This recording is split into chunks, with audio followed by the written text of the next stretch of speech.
If you've ever shut down without warning, felt your body refuse to move forward even though nothing was physically wrong, or experienced a complete stop so profound you couldn't explain it to anyone, Carl Jung would tell you this wasn't weakness. It was your soul intervening. He called it psychogenic intervention, the moment when the unconscious forcibly stops the conscious mind from continuing down a path that threatens your wholeness. But what he discovered about why this happens, and what it's protecting you from, reveals something most people never understand about the body's deepest wisdom. You've been there before. The moment when your body simply stops. When you wake up one morning and you can't get out of bed, not because you're sick, but because something deeper is shut down. When your energy vanishes without explanation. When the life you were living suddenly feels impossible to continue, and you don't know why. And everyone around you has an opinion. They tell you it's burnout, depression, laziness, a lack of discipline or willpower. They suggest therapy, medication, time management, self-care routines. But none of it addresses the real question. Why did this happen now? Why did your body and psyche suddenly refuse to keep going when nothing visible changed? Here's what no one tells you. Your shutdown wasn't random. It wasn't a breakdown. It wasn't your mind failing you. It was your soul saving you. Carl Jung spent his life studying these moments, these inexplicable stops that seem to come from nowhere and leave people completely immobilized.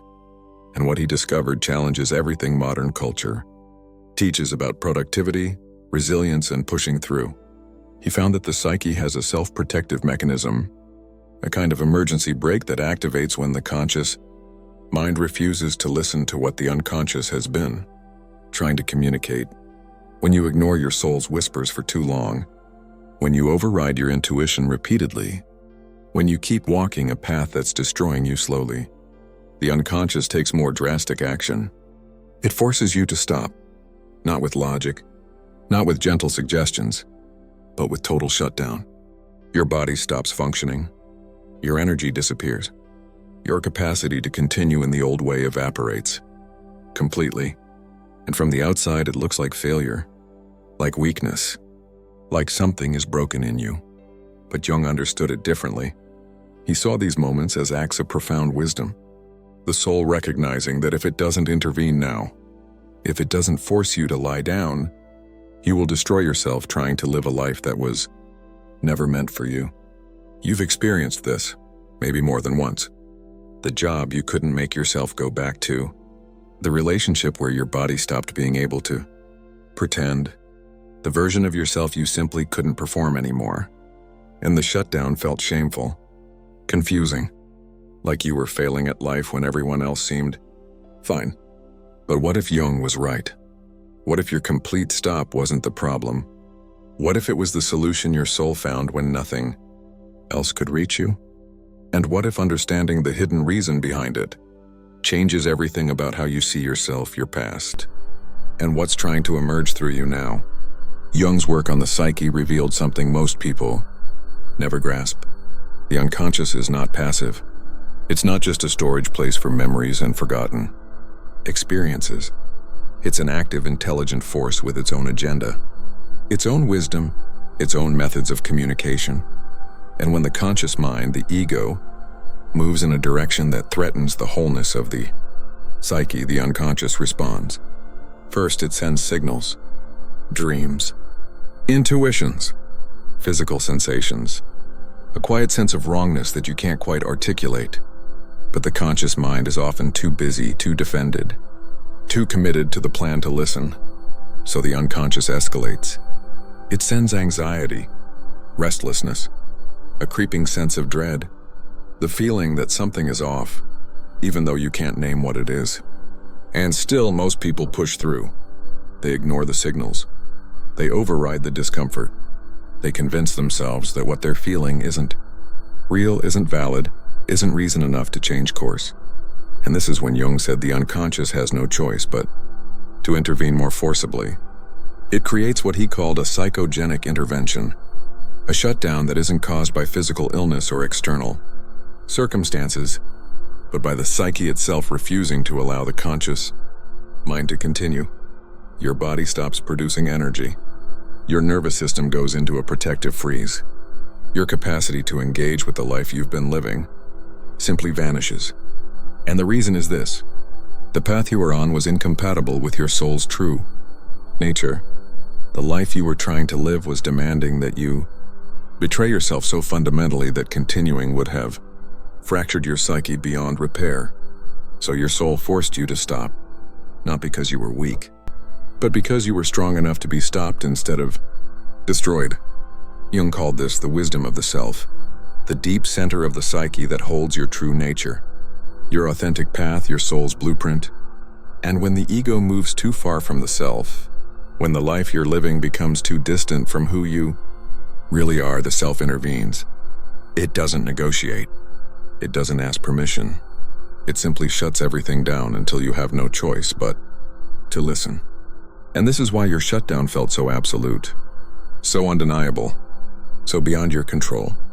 Because it wasn't coming from your conscious mind. It was coming from the deepest part of you, the part that knows what you need even when you don't. But there's something even more specific Jung discovered about what triggers these moments. And it's not what most people think. If you've experienced this kind of complete stop, you've probably also noticed something else. It didn't happen during the hardest moments. It didn't happen when things were actively falling apart. It happened when you were still trying to hold it together, when you were still performing, when everything looked fine from the outside, but inside, you were dying. And this is the first hidden truth about soul-driven intervention. It happens when the gap between who you are and who you're pretending to be becomes unsustainable. Jung spoke often about the persona, the social mask we wear to fit in, to be accepted, to meet the expectations of the world around us. The persona is necessary. We all have one. It's how we navigate social reality. But the persona is meant to be a flexible tool, not a prison. The problem arises when you begin to live entirely from the persona, when you lose touch with the authentic self beneath the mask, when your whole life becomes a performance of who you think you're supposed to be instead of an expression of who you actually are. And the more energy it takes to maintain that performance, the more your soul rebels. You start waking up exhausted even though you slept. You feel drained by activities that used to energize you. You lose interest in things that once mattered. And eventually your psyche says enough. It refuses to give you the energy to continue performing. It withdraws your capacity to keep pretending. It forces you into a shutdown that makes the performance impossible, because the soul would rather see you lying in bed, unable to function, than watch you destroy yourself trying to be someone you're not. This is why the complete stop often feels like a relief, even though it's also terrifying. Part of you knows that you couldn't have kept going. Part of you is grateful that something finally made you stop. Jung taught that these moments are initiations, the soul demanding that you return to yourself, that you strip away the false identities, that you remember who you were before the world told you who to be. And the forced pause is what makes that return possible. Here's the second hidden truth. Your shutdown wasn't just about what you were doing. It was about what you were refusing to feel. Jung believed that the psyche demands integration. It wants all parts of you to be acknowledged, felt, and brought into consciousness. Your joy and your grief, your strength and your vulnerability, your light and your shadow. But modern life teaches us to repress half of our experience, to only show up as competent, positive, resilient, to push through pain instead of feeling it, to keep moving instead of grieving. And when you refuse to feel what needs to be felt, when you bypass your emotions in service of productivity or performance, those unfelt feelings don't disappear. They accumulate in the body, in the nervous system, in the unconscious, and eventually the pressure becomes too great.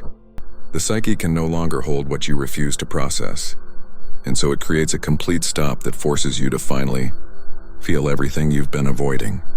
This is why so many shutdowns are accompanied by waves of grief, rage, or despair that seem to come from nowhere.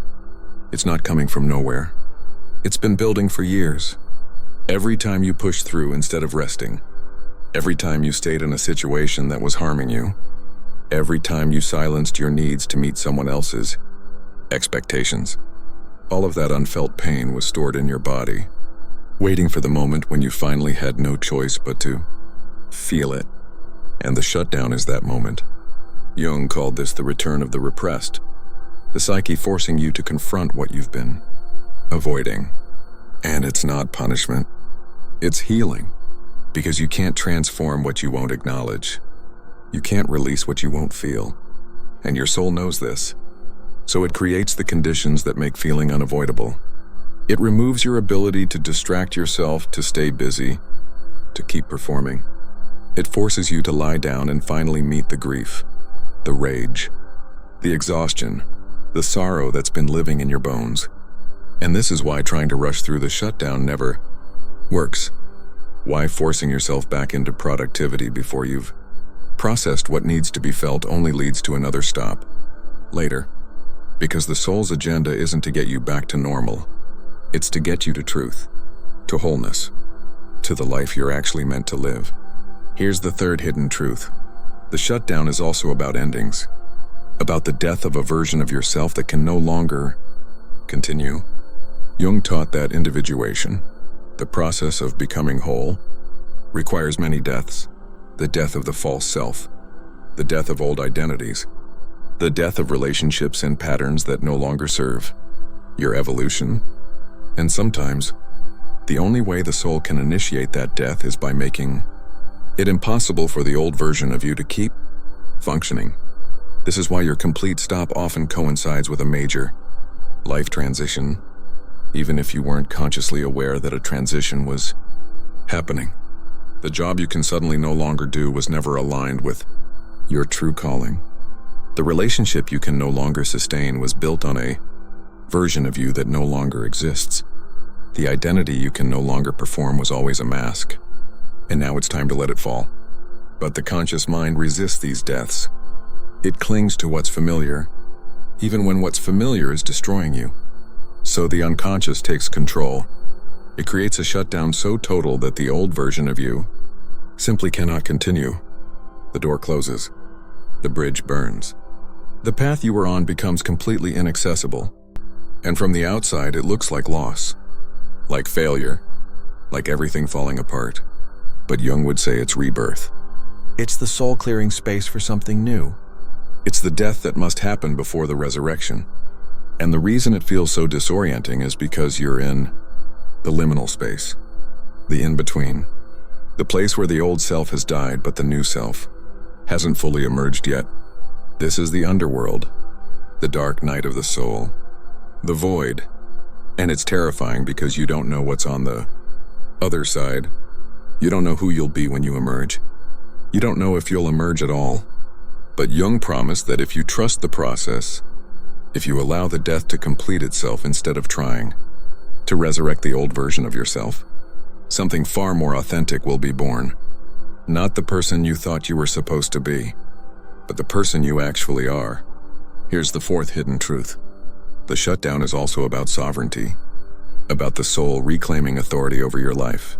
For most of your life, you've been told who to be, how to live, what to value, what success looks like. And somewhere along the way, you internalized those voices. You made their expectations your own. You built a life that looked good on paper, that met the standards, that made sense to everyone around you. But it wasn't yours, it was never really yours. And the soul knows the difference. It knows when you're living someone else's dream, when you're following someone else's path, when you're trying to become someone else's version of who you should be. And eventually it refuses to continue. The shutdown is the soul saying, I will no longer give you energy for a life that isn't ours. I will no longer support you in betraying who we really are. This is why so many complete stops are met with confusion and shame. Because from the outside, your life looked fine. You were doing everything right. You were checking all the boxes. But inside, you were suffocating, and your soul knew it. Jung taught that true individuation requires separating from the collective. It requires having the courage to disappoint others, to fail by conventional standards, to choose the path that makes no sense to anyone but you. And the shutdown is often the moment that forces that separation. Because when you can no longer function in the old way, when you can no longer perform the role everyone expected, you have no choice but to find a new way. Your own way. The soul strips you of the ability to keep living for others, so that you finally have to start living for yourself. And that's terrifying, because it means disappointing people. It means letting go of identities you've worked hard to build. It means walking away from security, approval, and belonging. But it also means freedom. Real freedom. The freedom to be who you actually are instead of who you were told to be. And the soul values that freedom more than it values your comfort, more than it values your safety, more than it values what anyone else thinks. So it creates the shutdown that makes freedom possible. Here's the fifth hidden truth, and this is the one that changes everything. The complete stop is not an ending. It's a threshold. Jung spoke often about initiation, the process of dying to one stage of life so that you can be reborn into the next. And every true initiation requires a descent, a time in darkness, a period where everything you thought you knew falls away. The shutdown is that descent. It's the moment when the soul pulls you down into the underworld, into the depths of your own psyche, so that you can retrieve what you left behind, so that you can meet the parts of yourself you've been running from, so that you can remember who you were before the world shaped you. And the reason it feels like you're dying is because you are.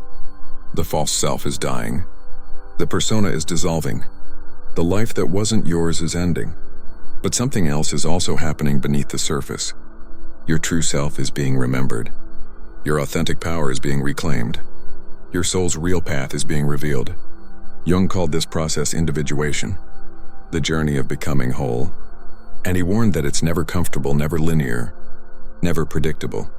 It requires you to lose yourself completely so that you can find yourself truly. And the shutdown is the moment that initiates that process. The moment when the soul says, everything you've been clinging to has to go. Everything you've been hiding behind has to fall away. Because who you really are is waiting beneath all of it. This is why the complete stop, as devastating as it feels, is also sacred.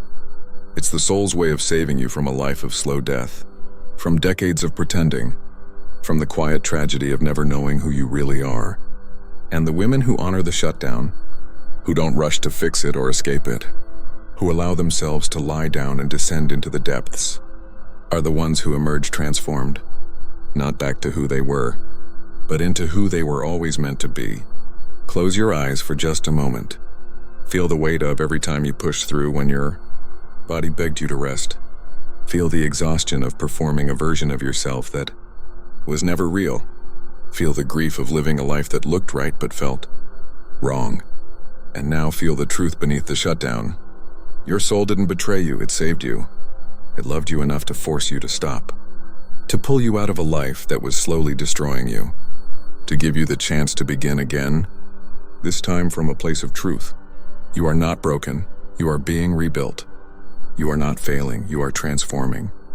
And the complete stop you couldn't explain was your soul's way of saying, I will not let you lose yourself. I will not let you spend your whole life pretending. I will force you to lie down if that's what it takes to. Remember who you are. Breathe into that. Here is the revelation that reframes everything. The shutdown you couldn't explain. The complete stop that seemed to come from nowhere.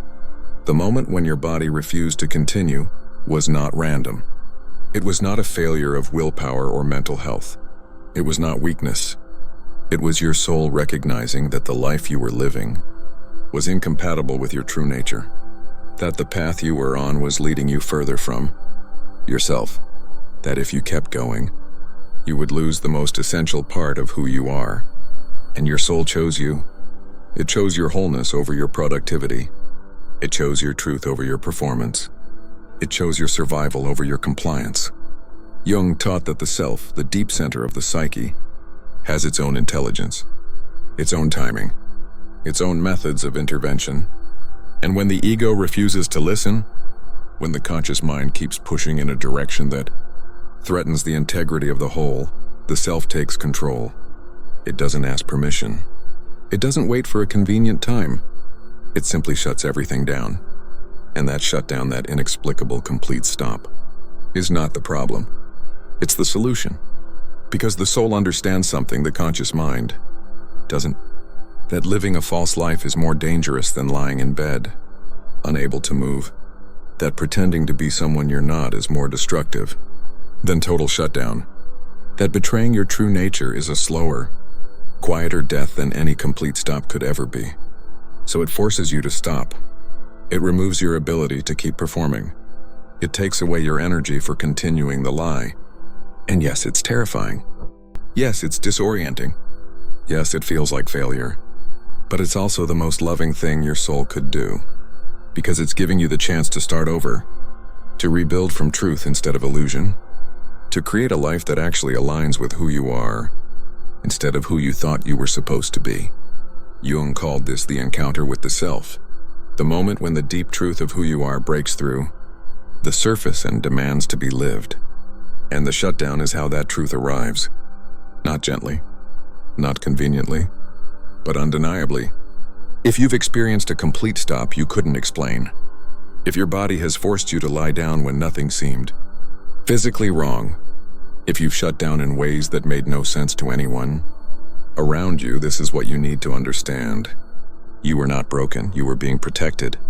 Your soul saw what your conscious mind refused to see, that you were on a path that would destroy you, that you were living a life that required you to betray yourself, that you were becoming someone you were never meant to be, and it intervened. Not with whispers you could ignore, but with a shutdown you couldn't escape. Jung taught that individuation, the process of becoming whole, often begins with a crisis, a moment when everything falls apart, a time when the old structures can no longer hold. And that crisis is not the enemy, it's the initiation. It's the soul saying, I will not let you live a half-life. I will not let you spend your precious existence performing for others. I will not let you die without ever knowing who you really are. So it forces you to stop, to rest, to descend, to meet the parts of yourself you've been avoiding, to feel the grief you've been carrying, to acknowledge the truth you've been denying. And yes, it's painful. Yes, it's lonely. Yes, it requires you to let go of everything you thought you needed. But it's also the path to freedom, to authenticity, to a life that's actually yours. The women who honor the shutdown, who don't pathologize it or rush to fix it, who allow themselves to fully surrender to the process, are the ones who emerge most transformed. They don't go back to who they were. They become who they were always meant to be. And the complete stop, the moment their soul forced them to lie down, becomes the turning point, the threshold, the beginning of their real life. You were never supposed to keep going when your soul said, stop. You were never meant to override your body's wisdom in service of productivity. And you were never designed to live a life that required you to abandon yourself. The shutdown you couldn't explain was your soul refusing to let that happen. It was the deepest part of you loving you enough to intervene. And the moment you stop seeing it as failure and start recognizing it as protection, everything changes. Take what resonates, leave what doesn't. But know this, if you found this now, it's because your soul is still speaking, still guiding, still showing you the way home to yourself. Your story is unfolding, and the next chapter is already on its way.